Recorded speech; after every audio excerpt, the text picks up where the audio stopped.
Mopatawag og garbage summit sa Cebu City Mayor Edgardo Lavilla aron mahatag ang solusyon ang krisis sa basura dinhi sa Dakbayan.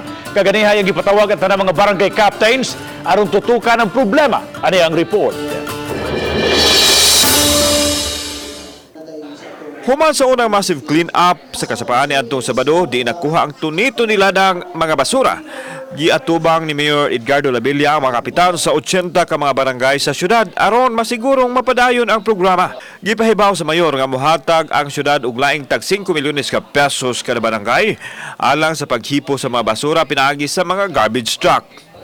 Gihangop usab kini sa Pangulo sa ABC Franklin Ong kinsa mipasalig nga katambayayong sila sa programa sa Dakbayan. Ang importante nga ilag yung lipyuhan ang ilang mga barangayan, labi na gyud ang mga public places, and more importantly ang waterways ug ang atong mga creeks and rivers. Sustainability para nako no kani siya is mo ginay challenge sa mga barangay nga mga tao mong labay ang barangay mo limpyo. Pero para nako sakto mo nagibuhat nato nga mag-clean up drive ta kay awareness maguna.